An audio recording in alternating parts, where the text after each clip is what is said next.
Welcome, everybody, to the American Space Museum. I'm Marquette, and we're so glad you're with us this episode of Stay Curious with our special guest, ESA Eurocom Alex Karl. Welcome, Alex. Thank you, Mark. Alex, where'd you just come from Friday?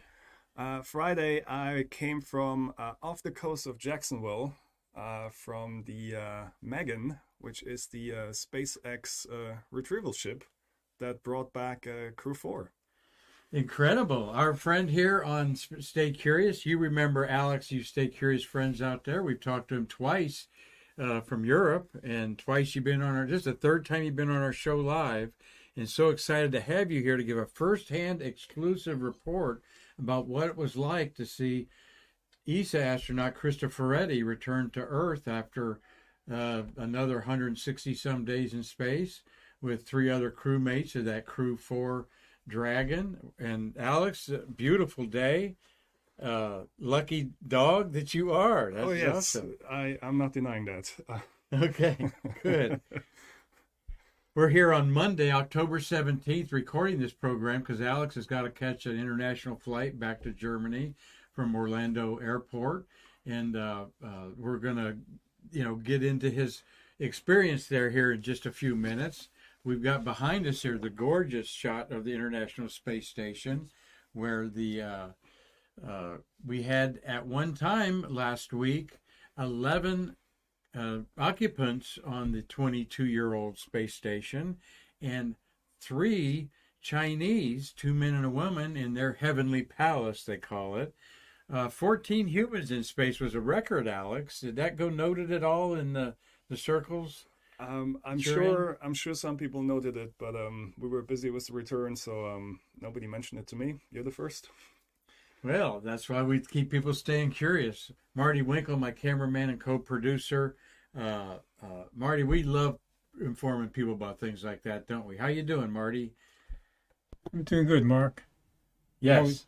How are you? I'm good. I've had a great weekend. I was at a Comic-Con over the weekend. That's way outside my wheelhouse. But I do enjoy the occasional comics, but I don't have time to read them, quite frankly. But boy, I sure learned a lot about Godzilla this weekend. I'll tell you that. Alex, please explain your job as a Eurocom and your involvement. Why were you here to bring back Cristoforetti that has now been in space for over a year, bless her heart?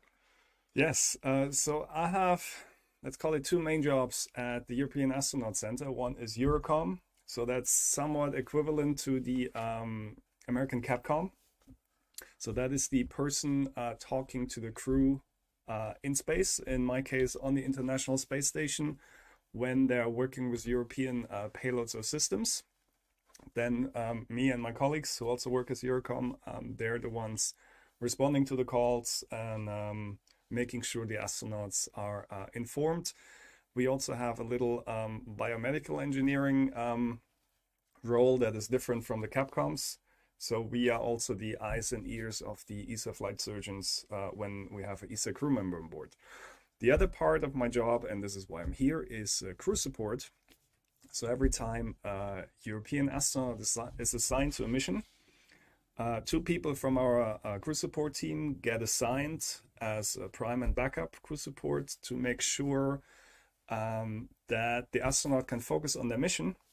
And we take care of the little things that need to happen, but don't want to burden the astronaut with. For example, they are allowed to invite a certain number of guests to the launch, but they just provide us a list and we do the rest and coordinate with NASA and keep them informed what's going to happen, answer their questions, that sort of thing. And then once the astronauts are on board, we coordinate their private conferences, like the weekly call to the family. Mm-hmm. We coordinate with the family when it's a good time and things around of that sort. Very interesting. Are you, do you mute yourself out of those conversations private, or do you have to monitor them for No. They're private. We just make sure that they know when, good. Well, that's good. At what time it happens. And then everybody wants to know how much privacy you have in space when you got crewmates, next to you, and then talking with family. There's always life goes on, no matter whether they're in space or on Earth, right? Exactly. Now, usually the crew members go to their crew quarters, they close the door, and then they can have the private time with their families. Well, this is your second time that you've talked to, been the support for Samantha Cristoforetti. There she is holding an outline. Tell us what the Minerva is all about there, quickly. So Minerva is Samantha's second mission. And at ESA, once a crew member is assigned, they get to design their own mission logo. So in this case, Samantha chose Minerva, which is the Roman goddess of wisdom, because we are obviously going to space to increase our knowledge and wisdom and research for everyone.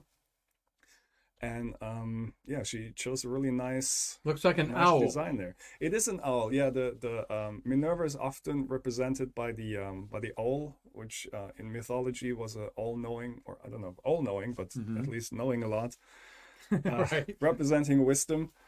And you can see the different shades of blue, which is just the knowledge is ever increasing. And then there's a little play with the beak that's symbolizing Samantha's 2 missions to space, as well as the ISS. And then the moon forms the eye. Yeah, very beautiful, very beautiful. You actually brought me that patch, as well as the Cosmic Kiss was the mission before that by Matthias Maurer. And he spent 6 months on the space station. We're going to talk a little bit about their recuperation here with Alex Karl. Alex, so thrilled to have you in our museum and to call you a friend. Marty, this is one of the great guys that come into the museum as a tourist, a guest, and our wonderful coordinator up front, Anita Truex, always brings people like you to me, and you know, I'm so glad that you've embraced it. We've hit it off as across the pond friends there, and I like that. But you had a few delays getting Samantha back here. Let's look at their crew patch. I know what I wanted to ask about her while we're looking at this one picture here of her. Let me go back here to this. I just wanted to ask you about. Give us a personality. What's her personality like? She's a very petite lady, it looks like. But what can you tell us about Samantha Ferretti, not just as an astronaut, but as a person? Some of her friends call her a superwoman. So she speaks, I think, 7 languages fluently. Whoa! And she used to be a Italian military fighter pilot. Really? So I guess that gives you some ideas. So she knows what she's doing. She's very good at what she's doing. Actually, I think you probably helped with this audio experiment that's in this picture. Is that right? This experiment happens around once a month, I think. And I think once or twice I was on console to support this. Yes, that's called Acoustic Diagnostics. And it measures the hearing capabilities. And so they make different measurements over time and see if anything changes or what changes. Just one of these people that I've never seen her not smiling. Okay, even when we're going to see her get out of the SpaceX Dragon capsule there, is she just that on all the time that you've been around her? As far as I've seen her, yes. I mean, I haven't been into the office as we all have during the pandemic, so didn't have much time to see her there, but the times I did see her, yes, she's very friendly, outgoing, and well, tell her who she landed with there that was part of the Crew Dragon 4. Yeah, so we see here the names of the Crew 4 crew. So there's the commander of the Dragon Capsule Freedom, that's Kjell Lindgren. It's also his second time in space. And then the 2 no longer rookies, but they have been rookies before this mission. That's Bob Hines and Jessica Watkins from NASA. Yeah, 3 rookies went up on Crew 5, and there's Samantha in space there, having a good time. And, of course, the irresistible photograph out the cupola. Have you ever imagined yourself talking to the astronauts as they're looking out there? Or? Usually they're not in the cupola when we talk to them. They're actually performing some experiments, and during the spare time we try to leave them alone for exactly these moments that they can enjoy them undisturbed. Do they ever ask you to say, "Hey, Alex, who won the soccer match?" They don't have to. They have internet up there, and they can Mark. check their Yeah, favorite they do have teams. internet up there. Really, Mark? Up there? And actually, Well, I just think they're too busy, though. I have the It's- internet, and then it's, I'll have to ask Marty if the Yankees beat the Guardians yesterday. They did, didn't they? They did. All right. Yeah, The game's tonight.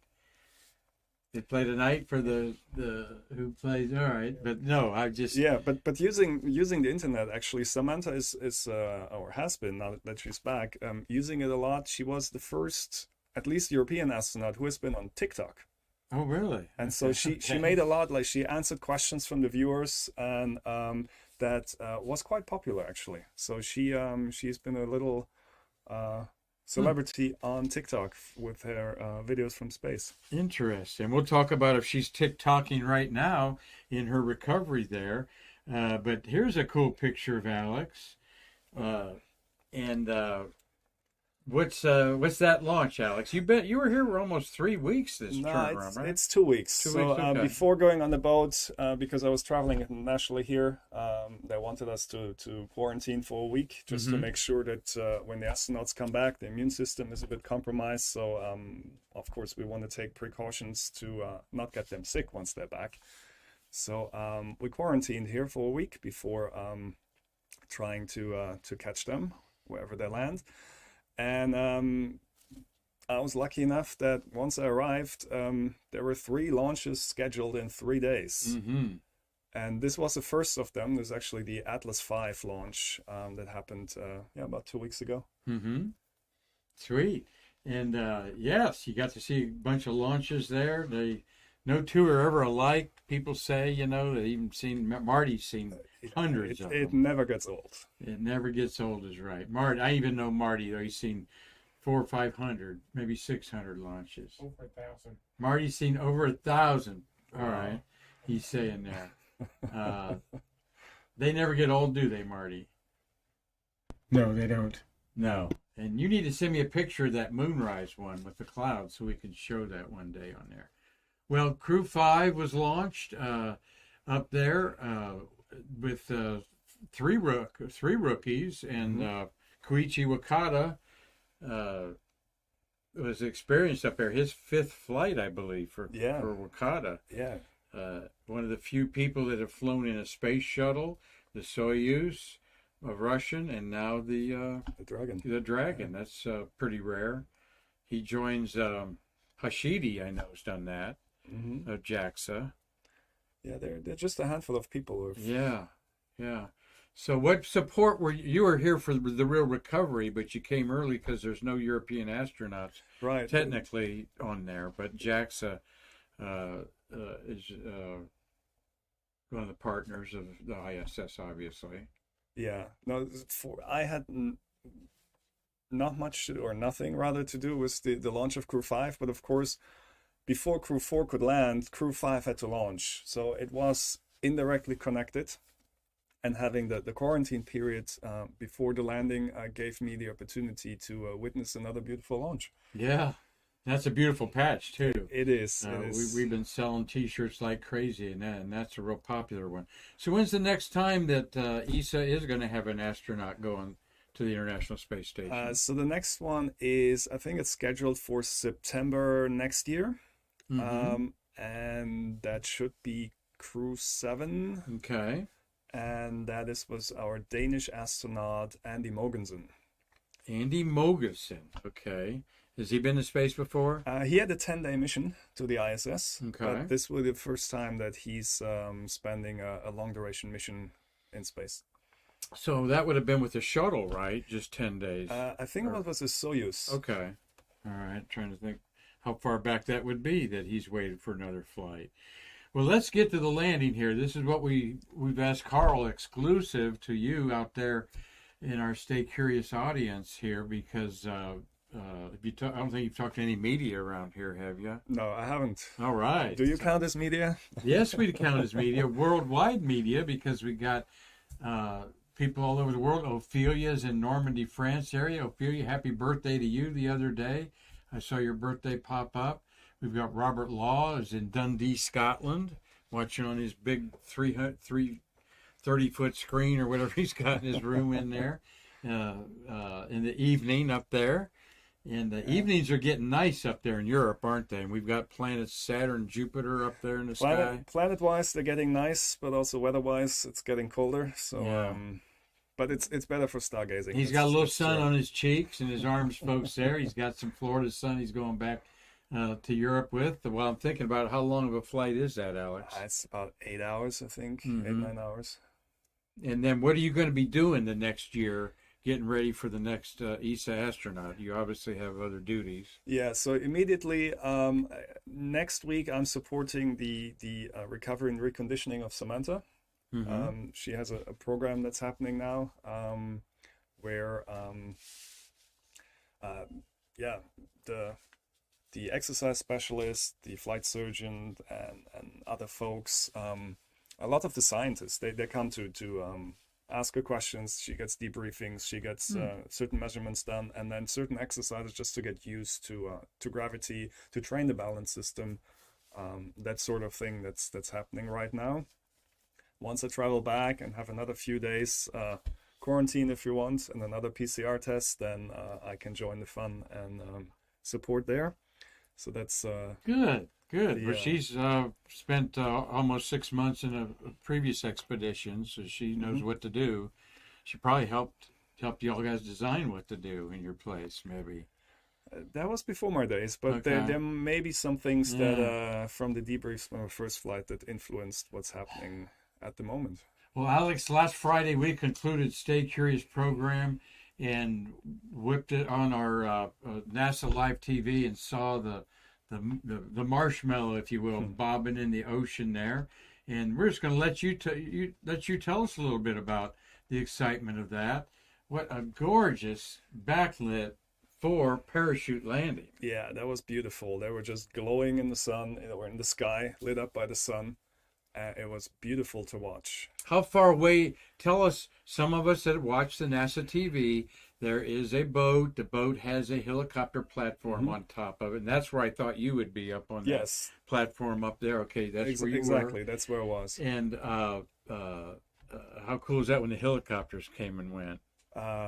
Well, I was on one of the helicopters. Oh, okay. So the boat is already out there off the coast. And then there are two helicopters who bring the support staff, the landing and recovery team. That are all the flight surgeons. There are some nurses. There are crew support folks from NASA as well as myself in this case. Also some payload people. We had two photographers. I should have took a picture of the boat to show or gotten one, but it sounds like about 30 to 40 people on there. We had 16 in the team. Uh-huh. The boat itself has around 40 people there. They're all the 40. usual SpaceX folks who work there, who are taking care of that, and then the people on the speedboats. So the flight surgeons fly in first and prepare the med bay and get everything ready for the astronauts to come in, and then I was on the second flight, and this is about 4:30 in the afternoon last Friday. Elon Musk, was he there? No, he wasn't. Okay. Yeah, darn it. You'd think he'd want to see that, in my opinion. I'm sure he watched it. Billionaires somewhere. are pretty busy doing other things, I'm sure.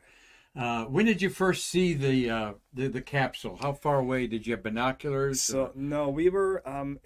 What really impressed me was how well calculated the landing zone was. So the ship, basically, I don't know how far it was away, but it didn't feel very far. Mm-hmm. So the first thing we heard, so of course we had a rough estimate of the time when the capsule would come back. And then what we first heard were the two sonic booms. And shortly after, we could see the capsule on the drogues. Mm-hmm. And then the mains opened, and that was just a beautiful sight. And then splashdown. And then splashdown. Give some love to your ESA photographers there. Yes, a shout out to Stefan Kovaya. Stefan, excellent. He took this picture. And his last name again? Kovaya. Stefan Kovaya. He's a French national.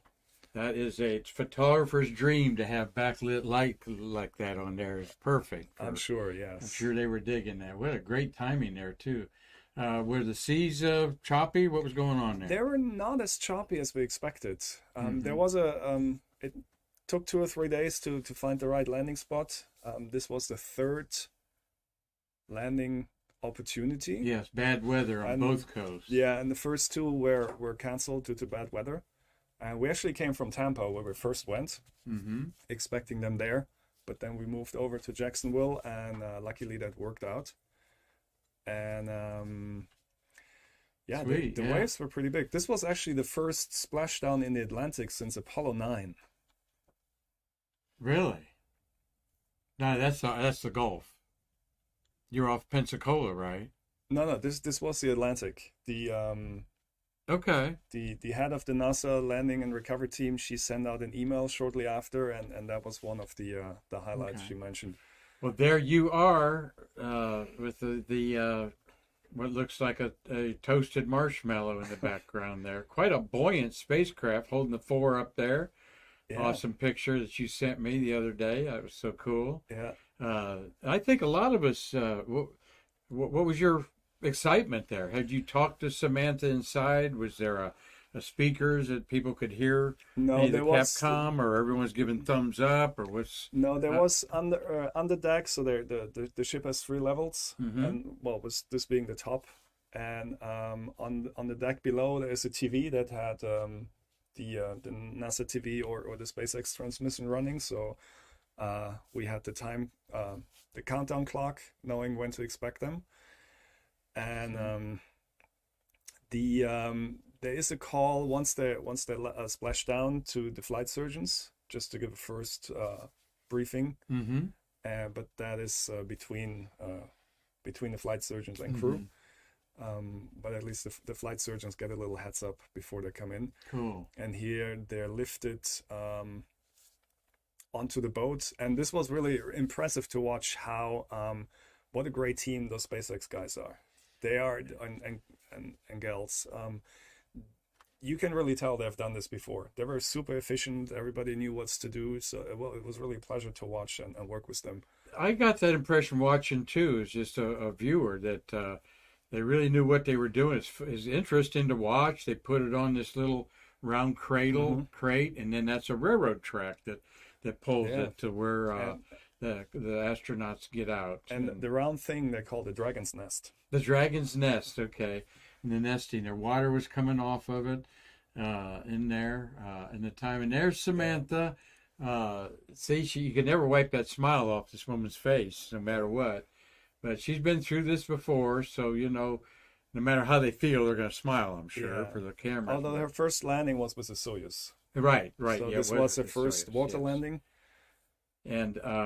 And her very first steps, I think that's really cool. Yeah. Experiencing gravity. And there on the right, you see our flight surgeon from ESA. Okay.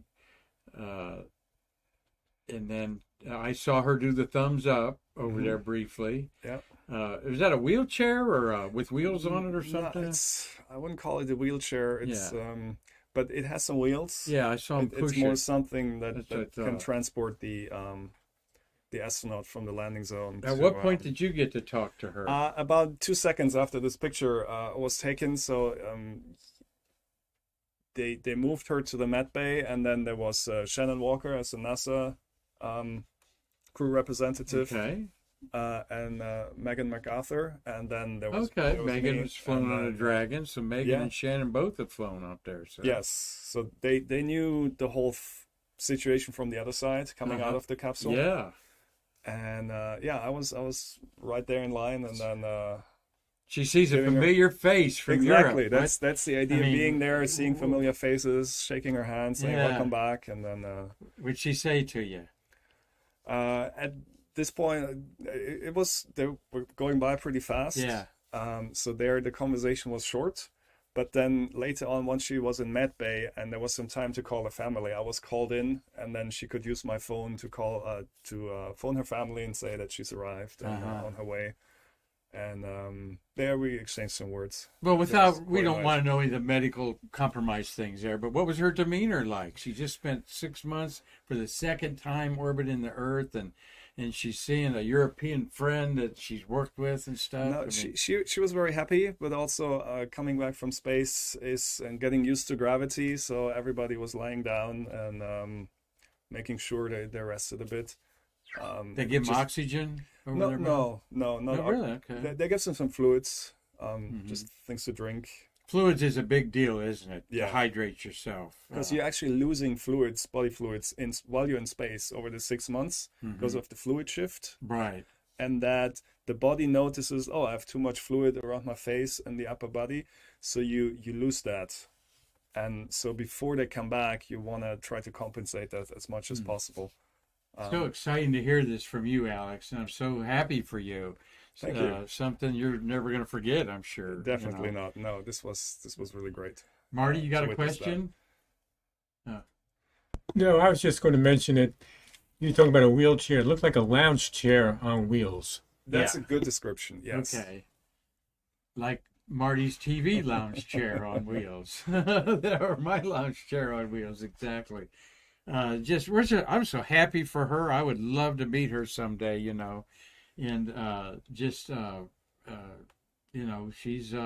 she's still in the queue, right, to go back to space, or do you think she'll retire? Well, I guess it's a bit early to tell, Yeah, but sure. in theory, she is in line to go on Artemis. Right. Do So- you remember how old she is? She's like Um, mid-30s or? No, she's probably more like mid-40s, Okay. but which is still a good age to go to the moon. Okay. Well, here's an Italian jet bringing her back to her homeland there, and tell us where this is. And we're going to see some pictures Yeah. of the where your headquarters are, Alex. Tell So us about that. this is the airport in Cologne, Bonn, Germany, which is right next to the European Astronaut Center. So once we're just on the ship. From there, the crew is taken by helicopter to the nearest airport. In this case, that was Jacksonville. There, the NASA G5 Gulfstream aircraft was waiting to take them to the Johnson Space Center. And the three NASA astronauts stayed in Johnson. And then Samantha, she had some time to take a shower and get changed and things like that. And then she was flown with the Italian Air Force plane to Germany. And this is, we can see her arrive, and she's walking by now, waving. Yes, absolutely. Yeah, I can see some colleagues there on my on that picture, and also the Italian Air Force crew that made this trip possible. They didn't have a seat for you there, Alex. I'm glad they didn't, so you could share this story. We can connect. But I was kind of curious why you didn't go back with the. No, that's exactly the plane was full. So while the flight surgeon and obviously Samantha can travel with that, they didn't have space for me, which is So nice. enjoy So a couple more days in America. So I get to be here and share the story. All right, cool. And there she is. Got her legs back a little bit there. Yeah. Who's that behind her? On the right, that's Yeah, the flight surgeon who you also saw earlier on the pictures from the okay. boat. All right. So she's at her side the whole time for the travel until. That's an awesome picture. The planes in the background Yeah. there. Good job, you guys. Excellent there. And so Alex, tell us a little bit about what she's going through right now. Not even 4 days later. There's a lot that people really don't probably understand about being in space and getting acclimated to gravity. Yeah, it starts immediately.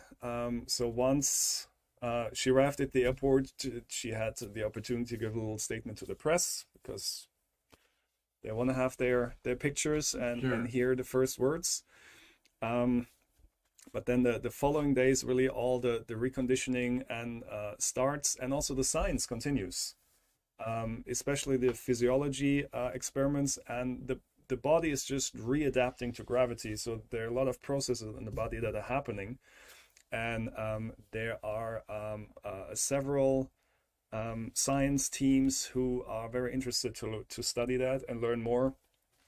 So they're doing measurements on her and getting their data. And at the same time, she is doing exercises in the gym, for example, just to regain her balance, to train that,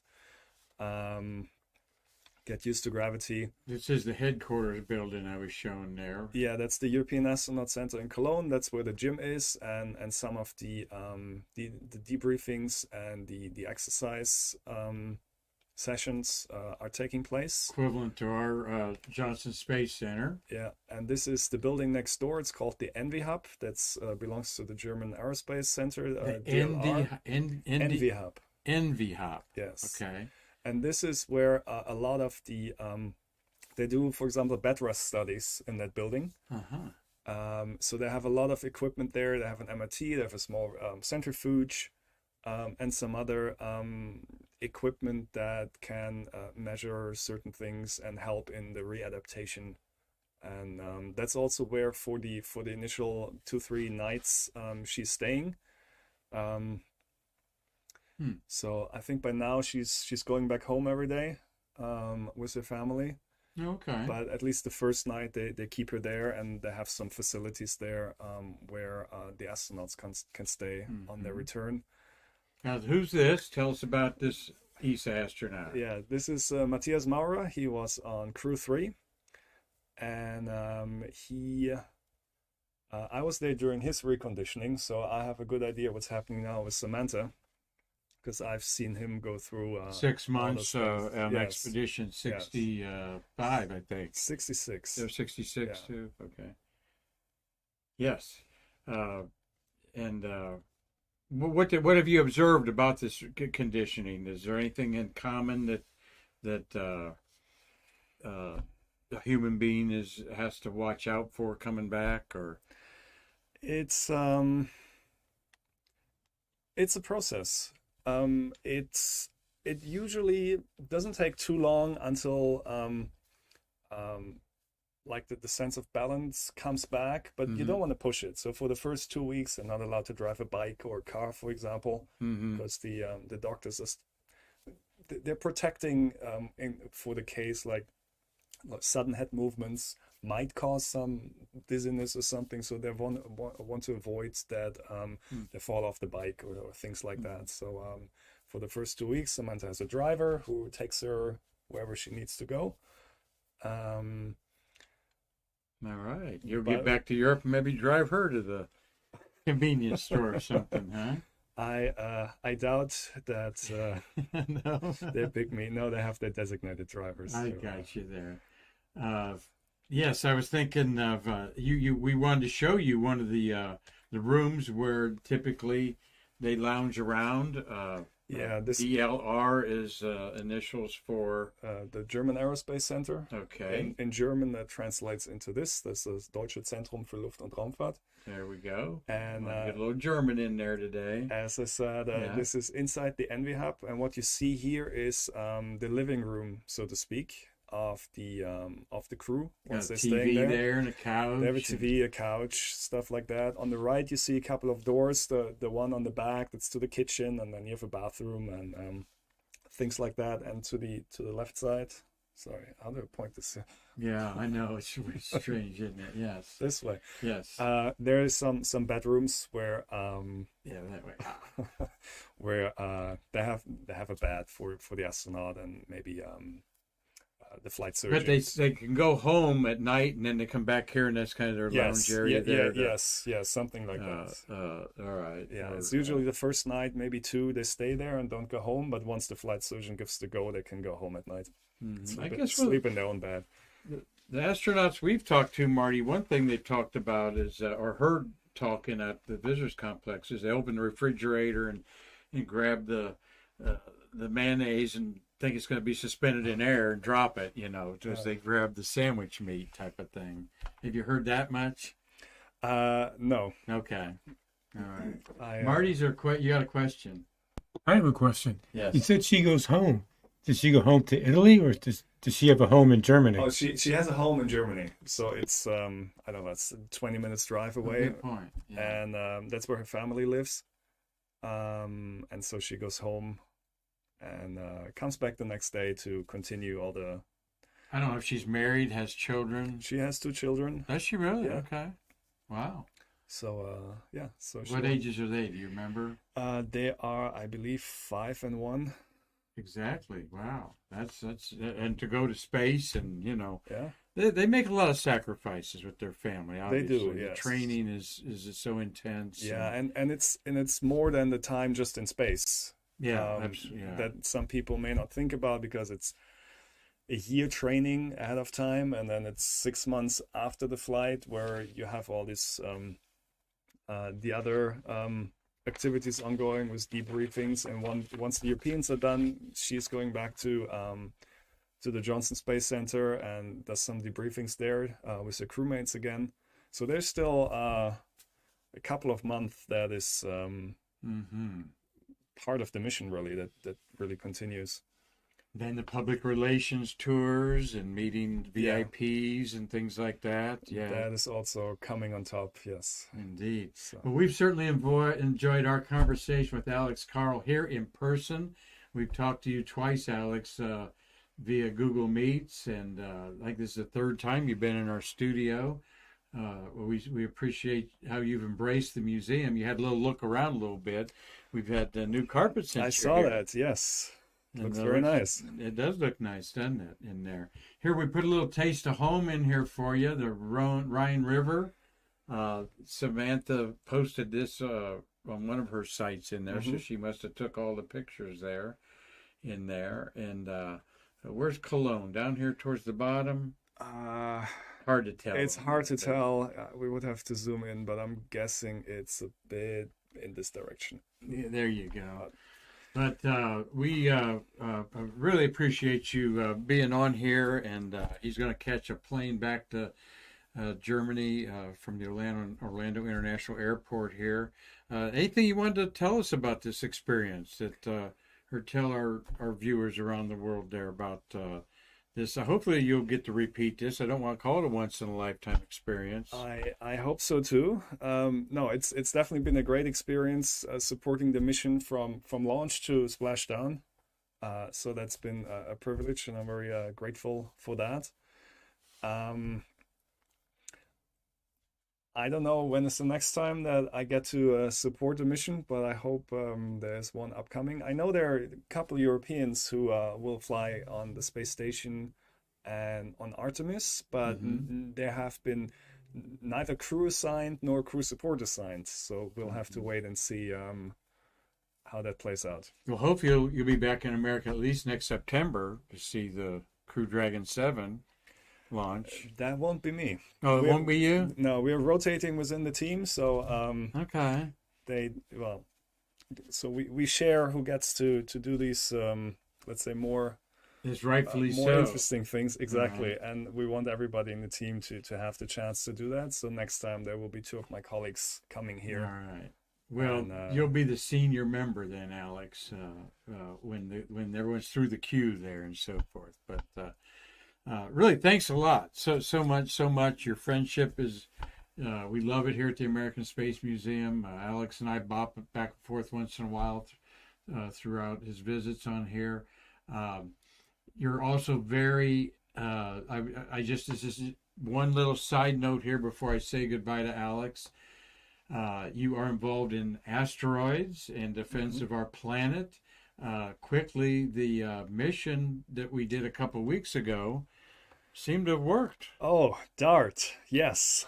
The DART is for the double asteroid redirect test. Yes. Test, yes. It was a test, and the test was successful. And we're all very happy about that, especially with the people who were directly involved in the mission, and I know some of them.